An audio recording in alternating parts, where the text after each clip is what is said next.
Hello guys, welcome to Green Agriculture Classes Ajmer. तो guys अपना खाद और उर्वरक टॉपिक चल रहा है। तो इसके अंदर गाइस अपन ने कल मैन्यूर पढ़ा था। मैन्यूर के अंदर अपन पढ़ रहे थे ग्रीन मैन्यूर, हरी खाद। हरी खाद के अंदर गाइस कुछ टॉपिक रह गया कल की क्लास में, तो अपन उसको आज कवर करेंगे। हरी खाद के अंदर गाइस क्या होता है, हरी खाद में जो अपन पौधे काम में लेते हैं, सनई है, ढैंचा है, ग्वार है, इन पौधों को अपन काम में लेते हैं, तो इनकी क्या क्या विशेषता होनी चाहिए। तो गाइस अपन का टॉपिक है हरी खाद में काम आने वाले पौधों की विशेषताएं।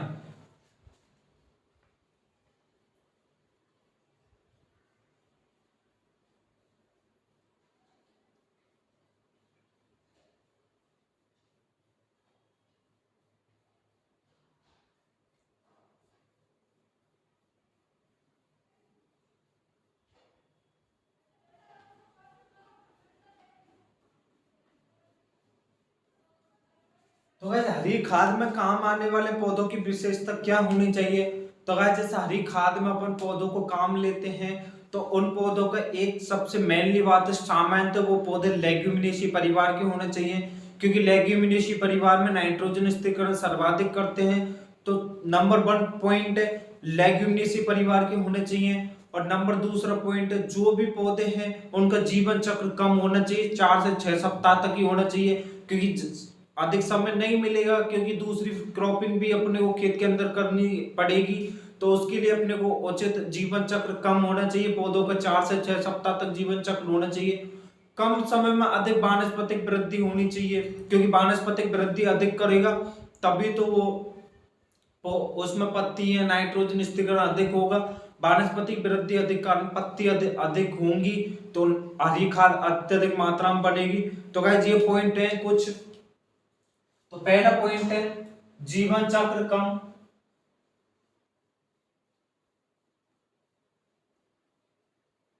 कम में भी कितने, 4 से 6 सप्ताह। तो पौधे का जीवन चक्र कम होना चाहिए, और सामान्यतः पौधा लेग्यूमिनेसी परिवार का होने चाहिए।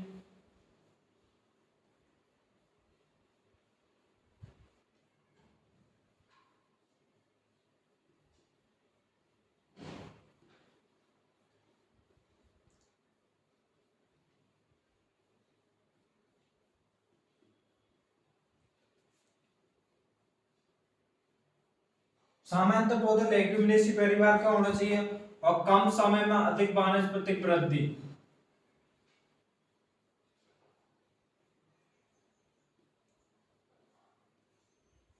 कम समय में पौधे द्वारा अधिक वानस्पतिक वृद्धि करनी चाहिए।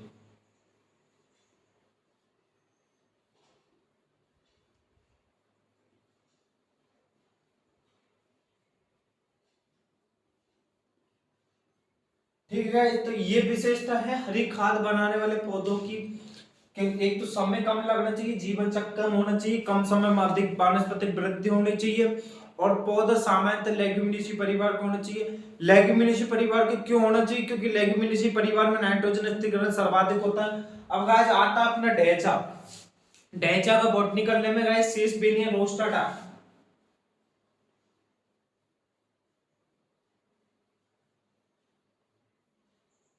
तो गाइस ढैंचा ढैंचा का बॉटनिकल नेम है सेसबेनिया रोस्टाटा।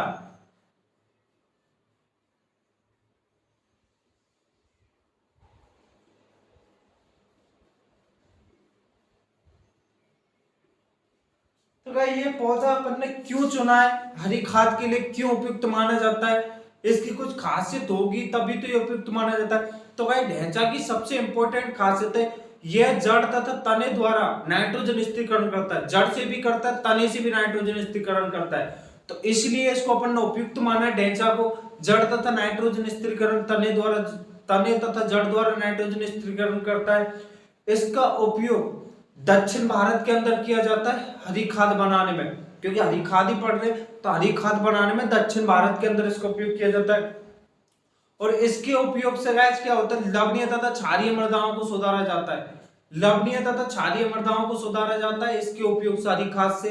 और यह है ढैंचा का उपयोग मुख्यतः धान की फसल में हरी खाद के रूप में करते हैं। तो गाइस सेसबेनिया रोस्टाटा ढैंचा, इसका बॉटनिकल नेम कई बार क्वेश्चन आ जाता है। हरी खाद बनाने के लिए उपयुक्त पौधा है या उपयुक्त फसल है, तो उसमें ढैंचा न दे करके उसमें बॉटनिकल नेम दे देते, सेसपेनिया रोस्टाटा, क्रोटोलेरिया जुन्सिया सनई का बॉटनिकल नेम है गाइस, ध्यान रखना। अभी अपन सनई भी पढ़ेंगे। तो गाइस इसके इंपॉर्टेंट पॉइंट्स क्या है, यह है जड़ तथा तने से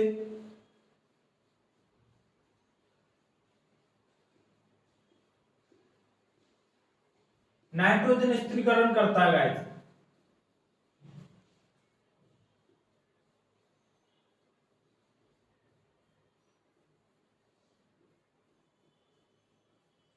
यह जड़ तथा तने से नाइट्रोजन स्थिरीकरण करता है, और इसकी खासियत है यह है दक्षिण भारत के अंदर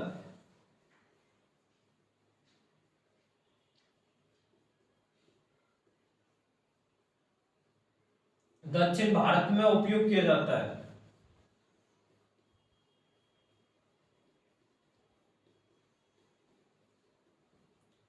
और इसका एक पॉइंट है गाइस, ये है अम्लीय तथा क्षारीय, यह लवणीय तथा क्षारीय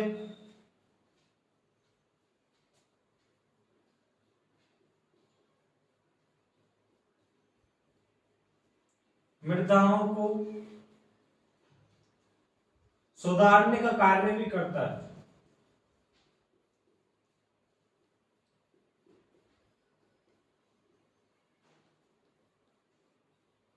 तो गाइस सेसपेनिया रोस्टाटा क्या करता है, अम्लीय तथा क्षारीय मृदाओं को सुधारने का कार्य करता है। और गाइस अगला पॉइंट है इसका, यह है मुख्यतः धान की फसल में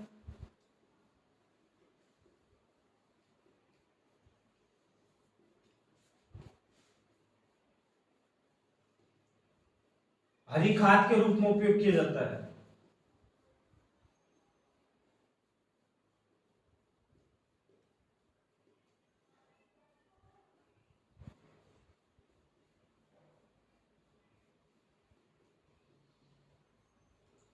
यह मुख्यतः धान के रूप में हरी खाद के रूप में उपयोग किया जाता है।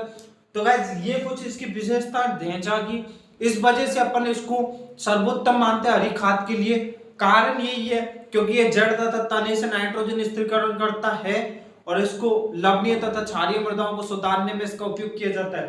तो गाइस इसके पॉइंट यही है। अब गाइस नोट करके पॉइंट लिखो, गिलेरिसीडियम, गिलेरिसीडियम नामक पौधा है जो लवणीय तथा क्षारीय मृदाओं को सुधारने का कार्य करता है। तो गाइस वो भी लिख लो, एक पौधा है गिलेरिसीडियम।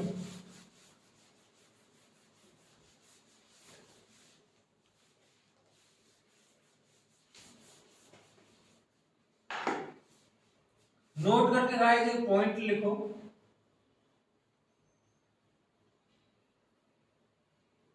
गिलेरिसीडियम।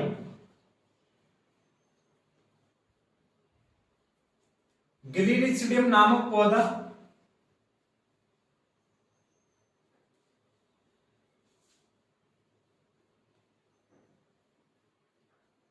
गिलेरिसीडियम पौधे द्वारा लवणीय तथा क्षारीय मृदाओं को सुधारा जाता है।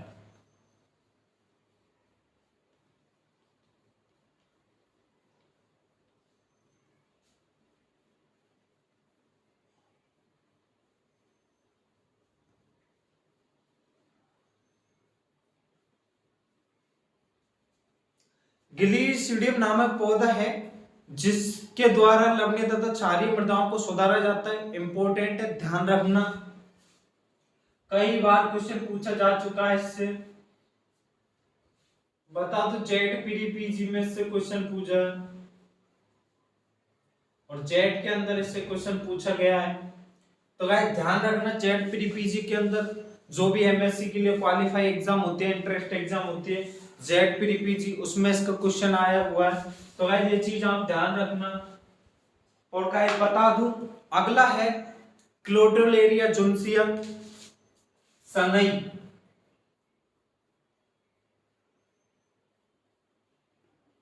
क्रोटोलेरिया जुन्सिया इसका बॉटनिकल नेम है गाइस।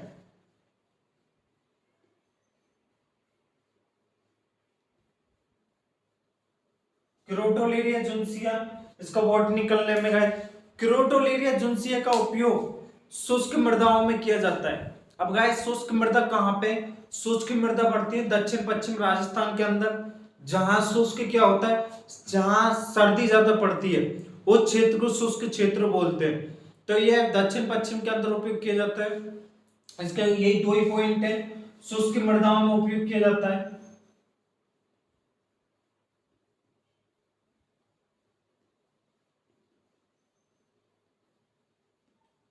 और इसका उपयोग दक्षिण पश्चिम राजस्थान में किया जाता है।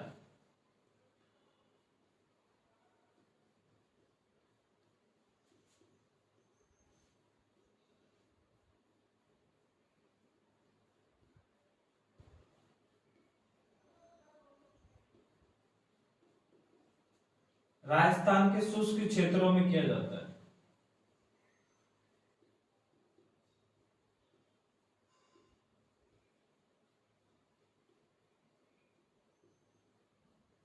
सेसबेलिया रोस्टाटा के ये पॉइंट थे जो मैंने आपको लिखा दिए। अब गाइस अगला पढ़ेंगे अपन कंपोस्ट। मैन्यूर अपना कंप्लीट होता है, खाद अपनी कंप्लीट होती है।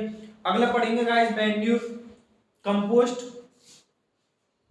कंपोस्ट क्या है, तो अगला पढ़ेंगे अपन गाइस कंपोस्ट।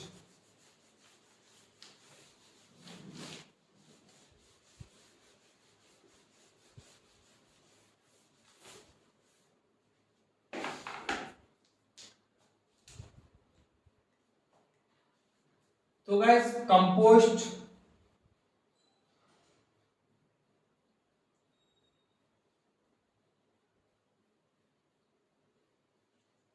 कंपोस्ट है क्या गाइस, कंपोस्ट में मैंने आपको बताता गाइस, इसके अंदर अपन किचन का जो भी है, सब्जी है, फल फ्रूट है, उनका जो भी कचरा कचरा जो भी आता है, कचरे को उचित नमी तथा ताप पर अपघटन करके बनाई गई खाद को कंपोस्ट बोला जाता है। तो अपन इसमें लिखेंगे कचरे को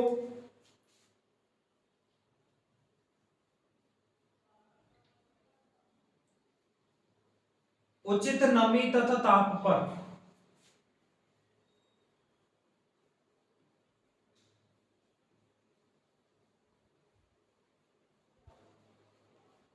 अपघटन करना कंपोस्ट कहलाता है।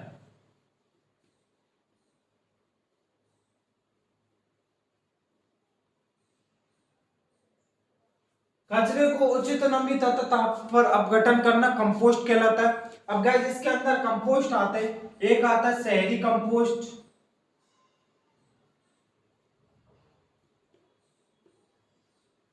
और एक आता है गाइस फार्म कंपोस्ट।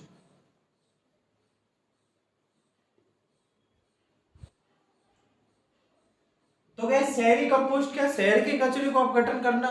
तो गैस शहरी कंपोस्ट के अंदर नाइट्रोजन की मात्रा होती है 1.5%। गैस शहरी कंपोस्ट के अंदर नाइट्रोजन होता है, और जो फार्म का कंपोस्ट होता है उसके अंदर नाइट्रोजन होती है गैस 0.5% नाइट्रोजन पाई जाती है।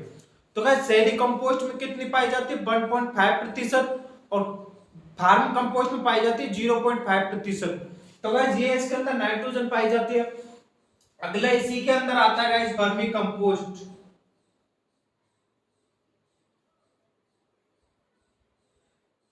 वर्मी कंपोस्ट से पहले अगला पढ़ते हैं अपन कंपोस्ट बनाने की विधियां।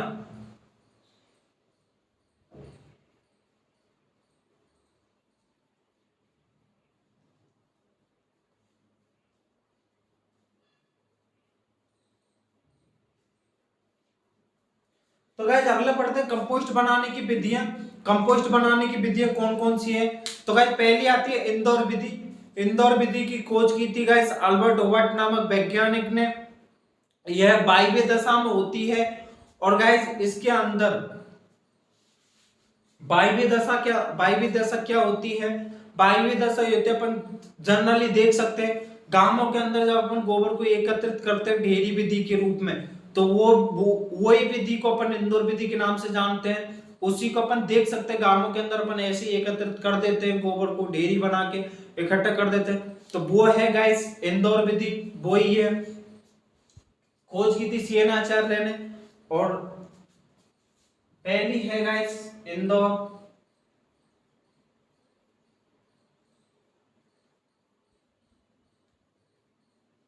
खोज सी अल्बर्ट ओबार्ट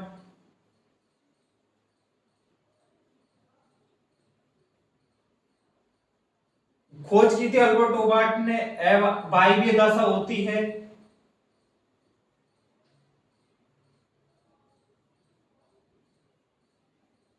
और इसे अन्य नाम है डेयरी विधि के नाम से जाना जाता है।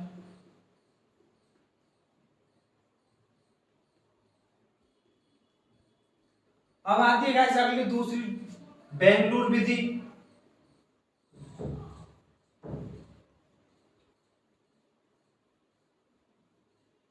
तो गाइस बेंगलुरु विधि है, बेंगलुरु विधि की खोज की थी सीएन आचार्य ने।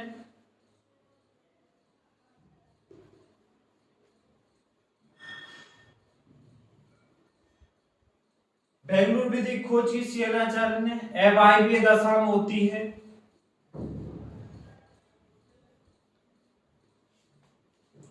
तो बेंगलुरु विधि के अंदर गाइस ये पॉइंट है कुछ, अवायवीय दशा में होती है, सीएन आचार्य नामक वैज्ञानिक ने खोज की थी, उपयुक्त विधि माना जाता है।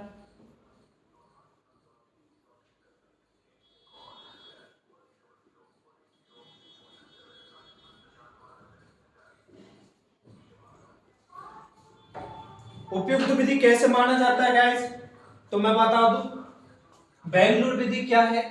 बेंगलुरु विधि के अंदर अपन दो, ये अपना कोई एकत्र गोबर को एकत्र करने का क्षेत्र है। तो गाइस इसके अंदर अपन क्या करते हैं, दो गड्ढे खोदते हैं सेम आकार के। इसको पूरे को अपन ने गड्ढा बना दिया, ये अपना गड्ढा हो गया। इसमें अपन ने बीच में ईंट की एक पतली दीवार बना दी। बीच में क्या किया गाइस, ईंट की एक पतली दीवार बना दी। तो इधर का गड्ढा हो गया, इधर का गड्ढा हो गया, दो गड्ढे हो गए एक में से। तो पहले अपन क्या करते हैं गाइस, पहले अपन इस गड्ढे को भरना स्टार्ट करते हैं खाद। तो अपन इसके अंदर गोबर पटकने स्टार्ट करते हैं, जिससे क्या होता है जब ये गड्ढा पूर्ण रूप से भर जाता है तो इसको गोबर की सहायता से ऊपर से पैक कर दिया जाता है, बंद कर दिया जाता है।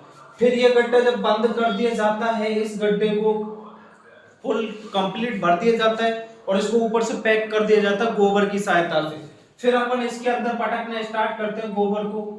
फिर ये जब ये गड्ढा भी कंप्लीट भर जाता है, फिर इसको भी पैक कर देते हैं अपन सेम सेम ये जो इसमें करते हैं वो भी इसमें करते हैं। लेकिन जब इसको पैक करते हैं, ये जब पूर्ण भरता है तो इसको खोल के इसकी खाद का उपयोग अपन खेत के अंदर करते हैं।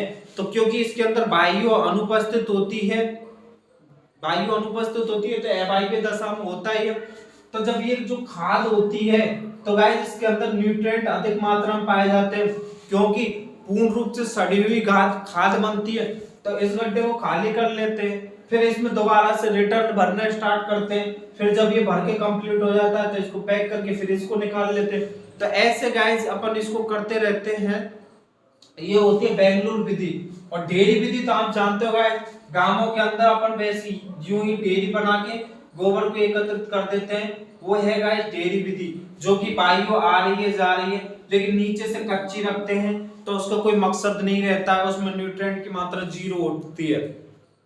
अपन जो गांवों के अंदर जो भी खाद इकट्ठी करते हैं नीचे कच्चा है तो उसमें न्यूट्रिएंट की मात्रा 0 होती है। क्यों होती है, क्योंकि बरसात के जल के कारण न्यूट्रिएंट नीचे की ओर चले जाते हैं। अगर नीचे पॉलीथीन होगी या पक्का होगा तो न्यूट्रिएंट उसी में रुके रहेंगे, लेकिन अपने ग्रामीण क्षेत्रों में ऐसा नहीं करते, न्यूट्रिएंट जमीन के नीचे चले जाते हैं। इसके कारण उस खाद का कोई महत्व नहीं है, 0% उसमें न्यूट्रिएंट होते हैं। तो गाइस ये चीज ध्यान रखना इंपॉर्टेंट है, सबसे उपयुक्त मानी जाती है। इसलिए उपयुक्त मानी जाती है क्योंकि इसको गड्ढे में अच्छी तरह पूर्ण रूप से इसको कंपोस्ट बनाया जाता है, खाद बनाई जाती है सड़ा गला के अच्छी तरह से।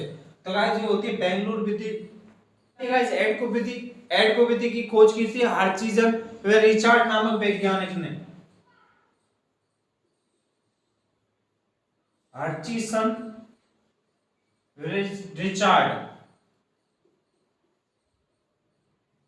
खाली वैज्ञानिक का नाम ध्यान रखना है, इसके अंदर कुछ नहीं है। अगली आते गए चौथी नेडिव विधि।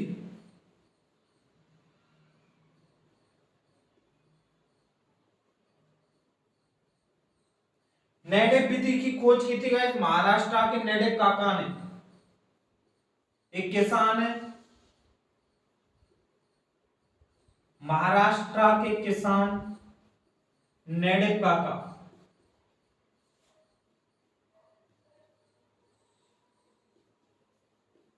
तो गाइस नेडेप काका का नाम है पांडरी पांडे।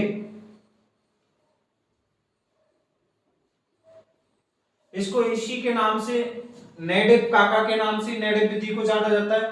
तो इसके महाराष्ट्र किसान का ओरिजिनल नाम है पंडरी पांडे। पंडरी पांडे ने नेडेप विधि की खोज की थी। यह एक महाराष्ट्र का किसान है। इसने क्या किया था गाइस, इसने अपन ने बेंगलुरु विधि सेम पैटर्न इसने अपनाया था, बट इसने क्या नालियों की जो भी आकार है वो छोटा रखा, और इसने क्या पैक नहीं किया, इनको वायु की उपस्थिति में ही खाद तैयार की। तो ये की गाइस नेडेप काका ने। ये कुछ विधियां हैं कंपोस्ट बनाने की। अब अगला पढ़ते हैं गाइस अपन वर्मी कंपोस्ट।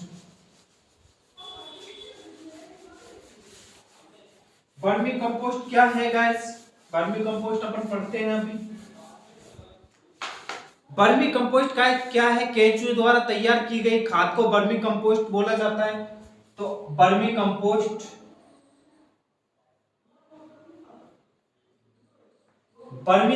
को गाइस उपयुक्त खाद भी माना जाता है, क्योंकि इसके अंदर पूर्ण रूप से न्यूट्रिएंट की मात्रा अधिक होती है, इसलिए इसे उपयुक्त खाद माना जाता है। तो वर्मी कंपोस्ट क्या है गाइस, ये केंचुआ है। केंचुआ के द्वारा कार्बनिक पदार्थों को खाया जाता है। कार्बनिक पदार्थ हो या कचरा हो, और कचरे को खा के फिर इसके बाद में ये मल त्यागता है, तो इसके मल को बोला जाता है गाइस कास्ट। केंचुए के मल को कास्ट बोलते हैं, और इससे उत्पन्न खाद को बोलते हैं गाइस वर्मी कंपोस्ट। केंचुए की सबसे बड़ी एक चीज है, एक खासियत है केंचुए के अंदर, केंचुआ जितना खाता है उतना ही निकालता है, जितना लेता है उतना ही बैक साइड से निकालता है। तो गाइस केंचुए की सबसे बड़ी खासियत है जितना खाता है उतना ही निकालता है। तो गाइस ये इसलिए इसको अपन बोलते हैं। तो केंचुए द्वारा कचरे को खा के मल के रूप में, कास्ट के रूप में, कास्ट छोटी छोटी गोलियों के रूप में वो त्यागता है, उसे बोलते हैं गाइस अपन वर्मी कंपोस्ट। तो इसकी कोई डेफिनेशन खास है नहीं, इसको सीधा अपन लिख सकते हैं वर्मी कंपोस्ट, केंचुए द्वारा उत्पन्न की गई खाद को वर्मी कंपोस्ट बोला जाता है। तो इसकी डेफिनेशन है केंचुए द्वारा उत्पन्न की गई खाद को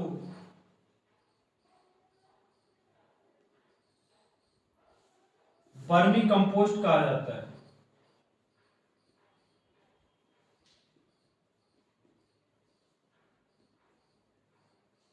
और इसमें लिख लो केंचुए के मल को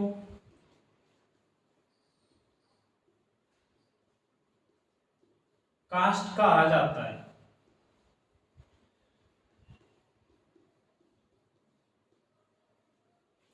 केंचुए के मल को कास्ट कहा जाता है। अब गाइस केंचुए की कुछ प्रजाति हैं जो इंपॉर्टेंट है, केंचुए की प्रजाति है। तो गाइस अपन लिखेंगे केंचुए की प्रजातियां।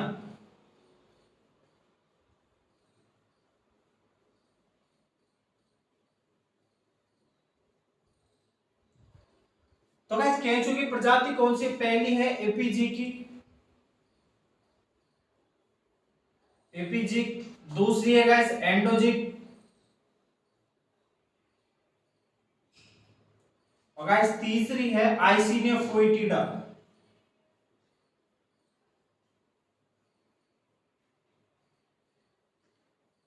फोइटिडा। तो भाई केंचुए की तीन प्रजाति है, एपीजिक, एंडोजिक, आइसिनिया फोइटिडा। अगर इनके बारे में है सबसे उपयुक्त तो गाइस केंचुए की प्रजाति है आइसिनिया फोइटिडा। और गाइस इसको क्यों बनाया जाता है, एपीजी की जो है वो गाइस भूमि की सतह पर रहती है। भूमि की सतह पर क्या होते हैं गाइस, भूमि की सतह पर पाए जाते हैं कार्बनिक पदार्थ। तो यह कार्बनिक पदार्थों का अपघटन करती है। तो एपीजी की प्रजाति, इसमें अपन थोड़ा लिख लेते हैं, यह भूमि पर रहती है,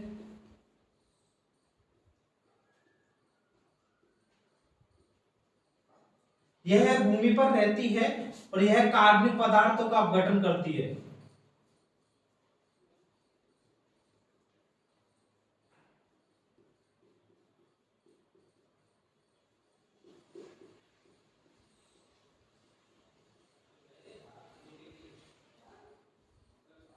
तो गाइस एपीजी की जो प्रजाति है वो भूमि पर रहती है और यह कार्बनिक पदार्थों का गठन करती है। और जो गाइस एंडोजीन प्रजाति है वो अधो सतह के अंदर रहती है, अधो सतह में रहती है। अधो सतह किसे बोला जाता है गाइस? जो भूमि के निचला जो हिस्सा होता है ना, मिट्टी के अंदर, जमीन के अंदर रहती है और यह मिट्टी खाना पसंद करती है। तो गाइस एंडोजीन जो प्रजाति है वो गाइस मिट्टी खाना पसंद करती है, मिट्टी खाना पसंद करती है। तो गाइस आइसिना फोएटिडा जो है वो गाइस इसकी एक खासियत है, यह जमीन के अंदर 2 मीटर से नीचे नहीं जाती है। चावल इसको अपन 2 मीटर से ऊपर रहती है, जमीन के अंदर चली भी जाएगी तो 2 मीटर से नीचे नहीं जाएगी, इसकी सबसे बड़ी खासियत है। तो अपन क्या करते हैं, ढेरी बना के 2 मीटर ऊंची ढेरी बना के केंचुए की जो ये प्रजाति है आइसिना फोएटिडा सबसे उपयुक्त मानी जाती है। क्यों मानी जाती है? क्योंकि इसकी एक लेंथ, लंबाई के कारण ये नीचे नहीं जाती, 2 मीटर तक ही पहुंच पाती है। तो इसको 2 मीटर सेंटीमीटर 2 मीटर के अंदर अपन ऊंची ढेरी बना के इसको छोड़ देते हैं, जिसके कारण नीचे तो जाएगी नहीं, तो जो भी है जितना खाएगी उतना निकालेगी। तो ये सबसे उपयुक्त है। तो इसकी खासियत है गाइस, यह भूमि में 2 मीटर से नीचे नहीं जाती है।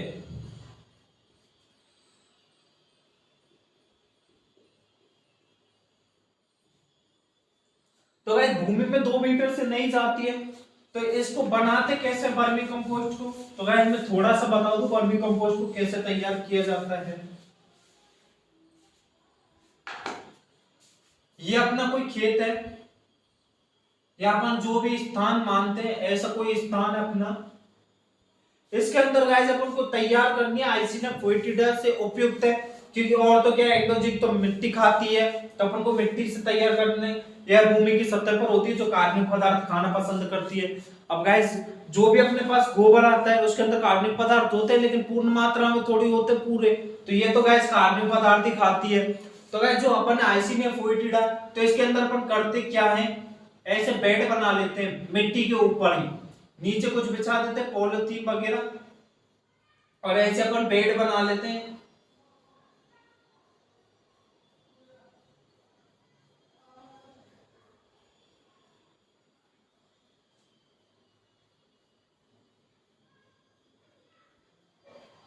ऐसे गाइस अपन ने कुछ बेड तैयार कर लेते हैं, अपन कुछ बेड तैयार कर लेते हैं। अब गाइस इनके अपन ऊंचाई रखते हैं 2 मीटर, तो 2 मीटर इनकी ऊंचाई रखेंगे तो गाइस इनमें अपन जब कैंचुए को छोड़ेंगे तो कैंचुए इनके ऊपर ही रहेंगे, जमीन के अंदर तो जा नहीं सकते, क्योंकि उनकी एक वो होती है, सीमा होती है उनकी नीचे जाने की। तो गाइस इनके कारण इन पे अच्छी तरह से इसको इसको ही खाते रहेंगे वो, जब तक ये पूर्ण रूप से नहीं खत्म होगा, जब तक तो वो नीचे जा नहीं सकते, उनको दूसरा भोजन मिलेगा नहीं, तो वो इसको ही खाते रहेंगे। तो इसको पूर्ण रूप से खाद में बदल देंगे।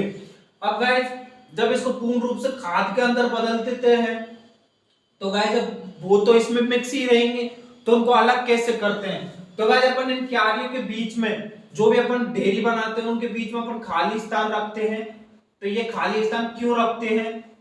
इनको अलग करने की ही लगते हैं। जब ये खाद कंप्लीट तैयार हो जाती है 60 दिन के अंदर,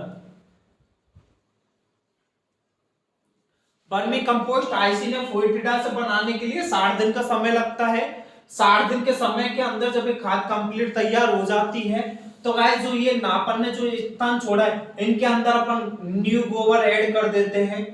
न्यू गोबर ऐड करने के कारण क्या होगा गाइस, केंचुए को पता चलेगा कि इसके अंदर तो कोई अब बचा नहीं है, तो उनको जब खुशबू आएगी तो कुछ तो इधर आ जाएंगे और कुछ इधर आ जाएंगे, तो इससे पूरे केंचुए बाहर निकल आएंगे। तो अपन इस डेयरी को आराम से अलग कर सकते हैं उन केंचुए को। तो गाइस ये होती है वर्मी कंपोस्ट। वर्मी कंपोस्ट मैंने बनाते। अब गाइस एक टर्म आता है वर्मी बास। वर्मी बास बहुत अच्छी खाद मानी जाती है। माना जाता है कि वर्मी बास के अंदर जो न्यूट्रिएंट होते हैं वो वर्मी कंपोस्ट से भी ज्यादा होते हैं। तो वर्मी बास है क्या?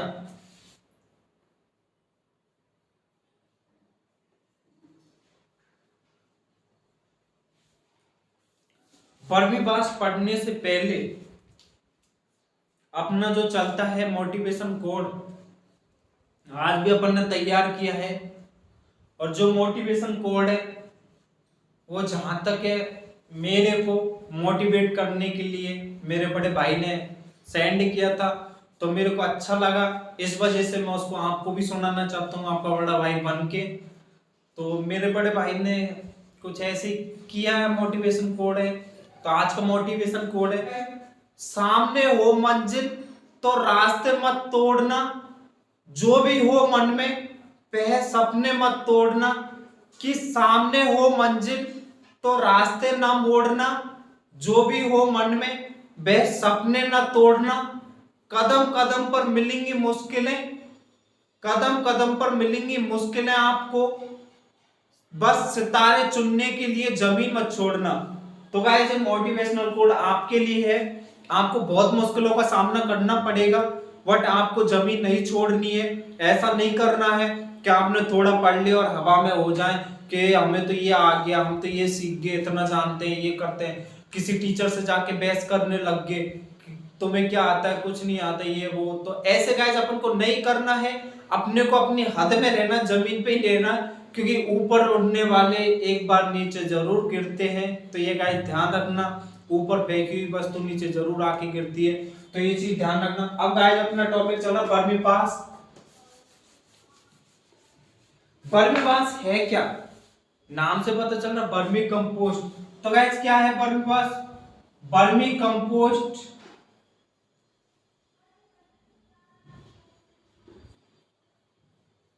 से तैयार तरल पदार्थ वर्मी पास कहलाता है।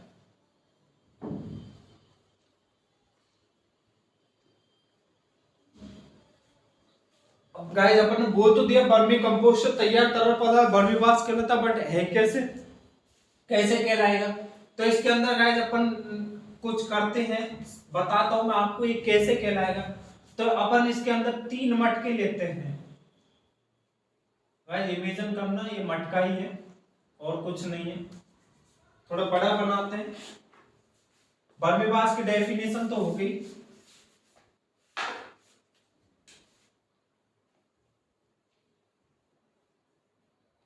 वर्मी पास गाइस तैयार कैसे करते हैं? तो गाइस इसके अंदर अपन क्या करते हैं,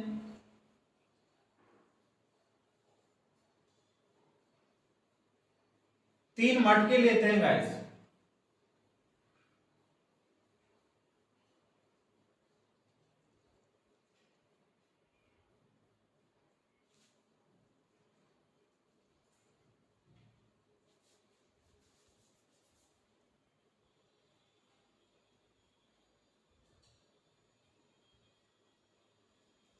ये अपन ने गाइस 3 मटके ले लिए। अब इनको अपन किसी रस्सी की सहायता से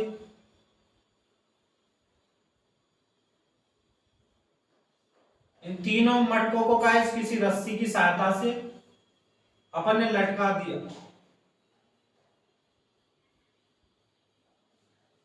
एक रस्सी की सहायता से इन तीनों मटकों को गाइस अपन ने स्टैंड बना के मटके की रख दिया। अब गाइस इसमें करते क्या है, तो पहले तो इसके अंदर गाइस कुछ कंकड़ पटकते हैं। इसके अंदर तो गाइस क्या करते हैं, केंचुए पटकते हैं। केंचुओं को पटका जाता है और उनके अंदर थोड़ा बहुत पानी ऐड कर दिया जाता है। और इसके अंदर जो अपन ड्रिप जो लगती है, अपने ड्रिप जो लगाते हैं, उसकी नली लेके इस मटके के अंदर छोड़ दिया जाता है। इसके अंदर केंचुए पटक दिए जाते हैं। केंचुओं को हल्का सा पानी पटक दिया जाता है केंचुए के साथ में। तो केंचुए गाइस क्या करते हैं, केंचुए करते हैं रफ। जब केंचुए अपने आपस में रगड़ते हैं तो उनसे पीले कलर का तरल पदार्थ निकलता है। तो जो गाइस पीले कलर का तरल पदार्थ निकलेगा वो गाइस इसके अंदर आएगा। इसके अंदर अपन क्या करते हैं, तो इसके अंदर अपन पटकते हैं कंकड़, कुछ कंकड़ पटकते हैं और अपन पटकते हैं वर्मी कंपोस्ट, हल्की सी, ज्यादा नहीं, वर्मी कंपोस्ट पटकते हैं। तो गाइस जो भी पीला पदार्थ है, जो पीला तरल पदार्थ है, वो इनके अंदर आएगा गाइस। पीला तरल पदार्थ इनके अंदर आएगा। तो इनके अंदर जब मिक्स होगा गाइस, तो वो क्या नीचे की ओर जब इनके अंदर से भी निकलेगा वो तरल पदार्थ इकट्ठा होगा, तो नीचे के अंदर इसके अंदर भी ड्रिप लगाते हैं, तो नीचे जो भी तरल पदार्थ पहुंचता है मात्रा में कंटेंट में, इसका रंग होता है पीला। तो गाइस नीचे जो एकत्रित होता है वो होता है गाइस बर्फीबास।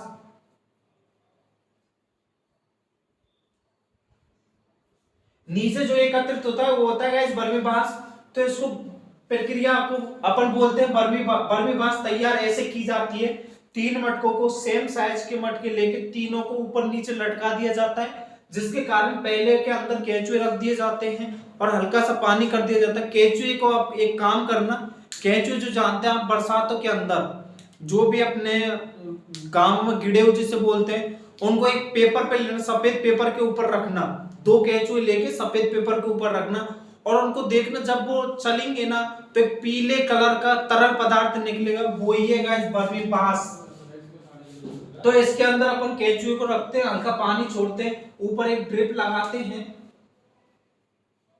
जिससे कि थोड़ा थोड़ा बूंद बूंद करके पानी आए, पानी के साथ साथ तरल पदार्थ नीचे आता है। नीचे क्या होता है कंकड़ के साथ में वर्मी कंपोस्ट होती है, जिसके अंदर से वो जब तरल पदार्थ निकलेगा तो वो कंटेंट अधिक होगा, अधिक होने के कारण अपन उसको तैयार किया जाता है। तो गाइस ये है बर्मीबास। तो बर्मीबास केंचुए द्वारा उत्पन्न की गई केंचुए खाद से उत्पन्न किया गया तरल पदार्थ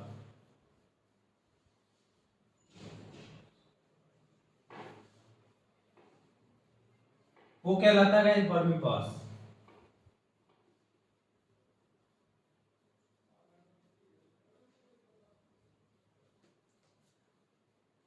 हाल ही में एक हमारे सर थे,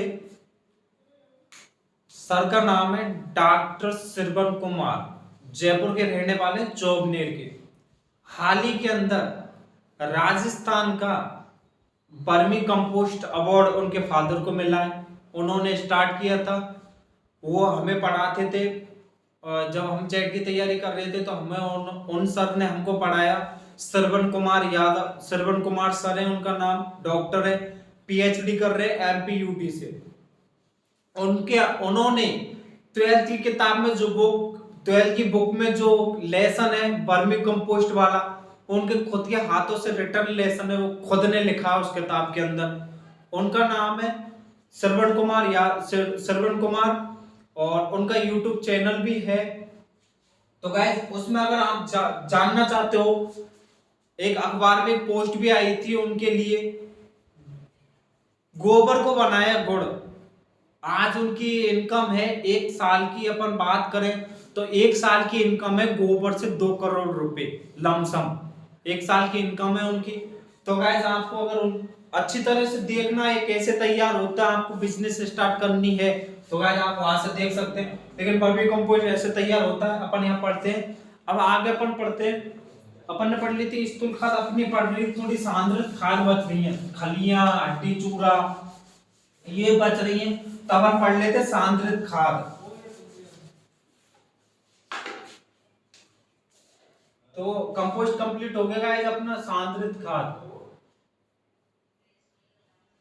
सांद्रित खाद, अब गाइस सांद्रित खाद जो होती है वो खलियां, हड्डी चूरा, रक्त चूरा ये होती हैं। तो गाइस खलियां जो है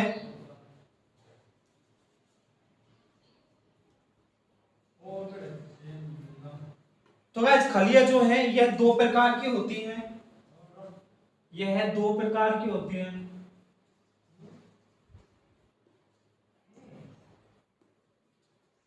खलियां जो है गाइस वो 2 प्रकार की होती हैं। इनमें पहली आती है खाद्य खली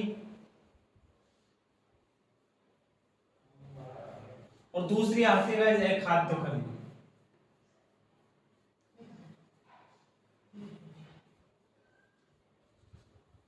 तो गाइस ये खाद्य खली जो होती है, तो गाइस खाद्य खली कौन कौन सी है?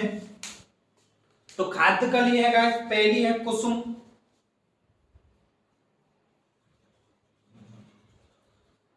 कुसुम। तो गाइस कुसुम के अंदर नाइट्रोजन पाई जाती है गाइस 7.9 प्रतिशत नाइट्रोजन पाई जाती है गाइस कुसुम के अंदर। सर्वाधिक नाइट्रोजन पाई जाती ये गाइस अपन एक लिख लेना छिली, कोष्टक में ये जरूर लिखना गाइस छिली, बाद में बताऊंगा मैं आपको। अगला आता है मूंगफली। मूंगफली के अंदर गाइस जो नाइट्रोजन पाई जाती है वो पाई जाती है गाइस 7.2%। मूंगफली के अंदर गाइस 7.2% नाइट्रोजन पाई जाती है। अगली आती है गाइस कपास। कपास के अंदर नाइट्रोजन पाई जाती है 6.4% नाइट्रोजन पाई जाती है कपास के अंदर। अगला आता है गाइस तिल। तिल के अंदर नाइट्रोजन पाई जाती है गाइस 6.2% नाइट्रोजन पाई जाती है। अगला आता है गाइस सरसों। सरसों के अंदर नाइट्रोजन पाई जाती है 5.2%। और अगला आता है गाइस नारियल की खली। नारियल की भी खली होती है गाइस, नारियल की खली में नाइट्रोजन पाई जाती है गाइस 3%।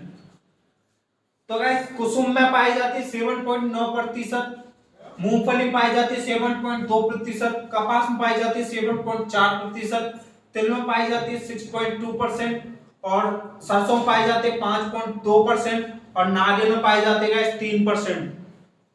इनका मैं एक क्वेश्चन बताऊंगा, मैंने छिली क्यों लिखा है मैं बताऊंगा गाइस। अगला आता है खाद्य खली। खाद्य खलियों में गाइस आती है नीम। कड़ी भी होता है, नीम कड़वा होता है ऑब्वियसली।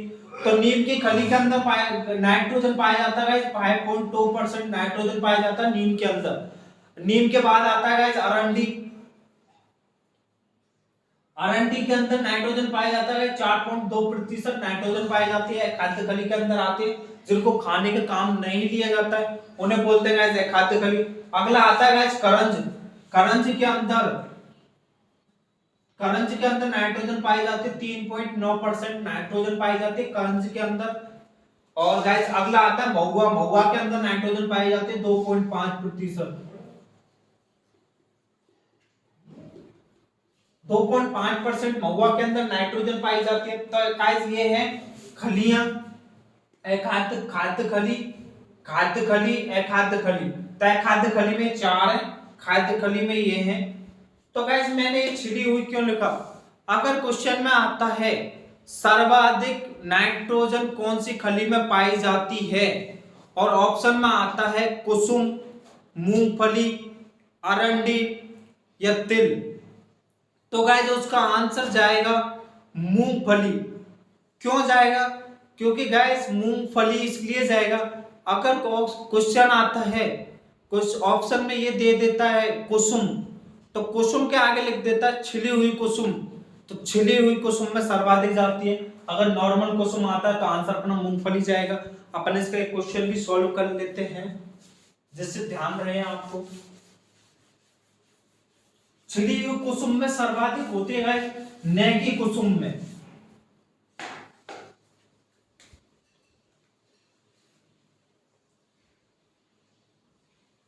सर्वाधिक नाइट्रोजन की मात्रा कौन सी खली में होती है?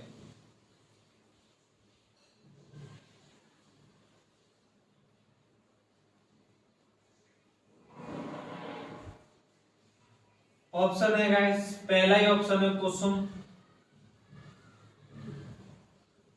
दूसरा है मूंगफली, तीसरा है गाइस सरसों और चौथा है गाइस तिल। तो गाइस अगर क्वेश्चन है सर्वाधिक मात्रा में कौन सी खली में नाइट्रोजन पाई जाती है, तो गाइस अभी आप पढ़ के आए टेबल, नाइट्रोजन 7.9% कुसुम में पाई जाती है। लेकिन गाइस ध्यान रखना अगर आगे ऑप्शन में छिली हुई कुसुम नहीं है तो आंसर जाएगा मूंगफली। मूंगफली में पाई जाती है 7.2% नाइट्रोजन। लेकिन क्वेश्चन ऑप्शन, अब इसके ऑप्शन चेंज कर दूं मैं, पहला है मूंगफली,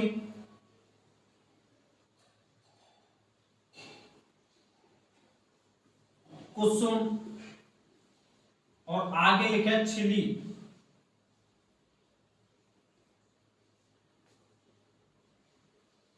सरसों और तिल। अगर क्वेश्चन में ऑप्शन ऐसा है तो आंसर जाएगा छिली हुई कुसुम। अगर ऑप्शन में छिली हुई कुसुम नहीं है तो आंसर जाएगा मूंगफली।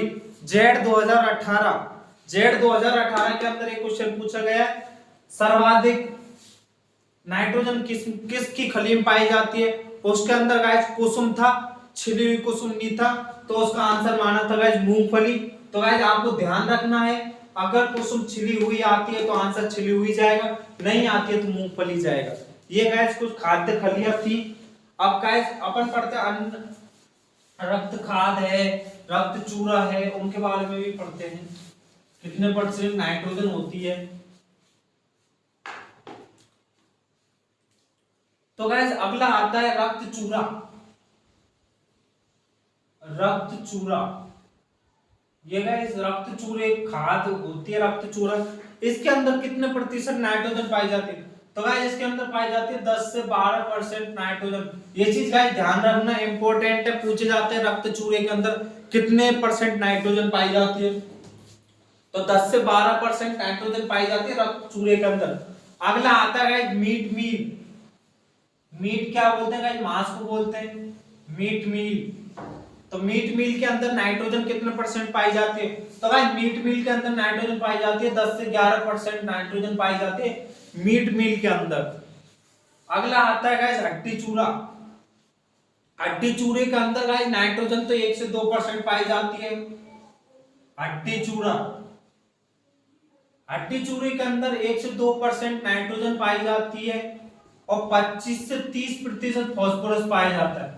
हड्डी के अंदर सर्वाधिक फास्फोरस होता है, ये गाइस आपको पता है।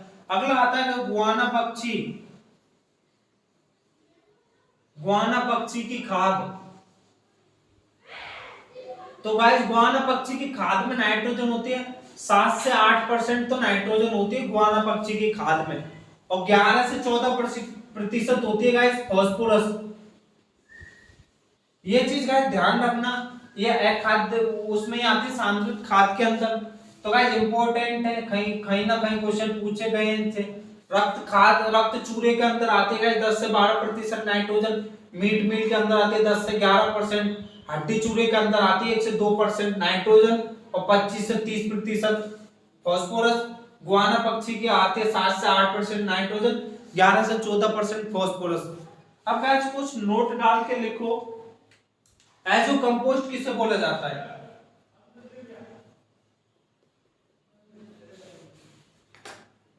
एजो कंपोस्ट,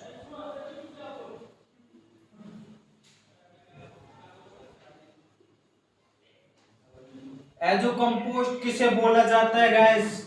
तो कंपोस्ट बनाने के लिए एजोटोबैक्टर नामक जीवाणु का उपयोग किया जाता है, उससे उत्पन्न खाद को एजो कंपोस्ट कहा जाता है। कंपोस्ट बनाने के लिए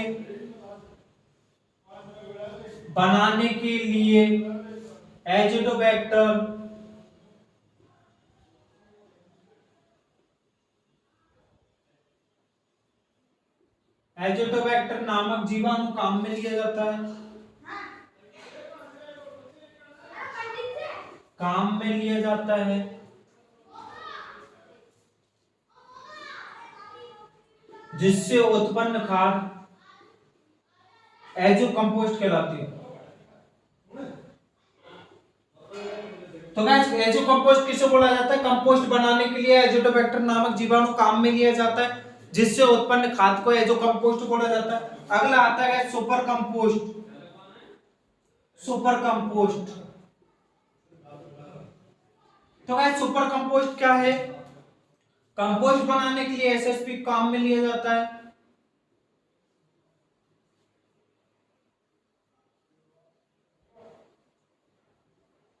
सिंगल सुपर फॉस्फेट का उपयोग किया जाता है।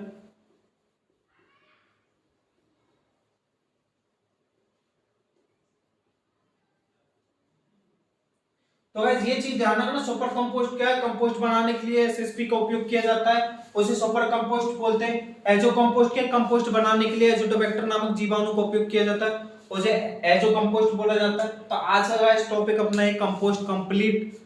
अगर कल से अपन पढ़ेंगे फर्टिलाइजर, उर्वरक के बारे में कल से पढ़ेंगे।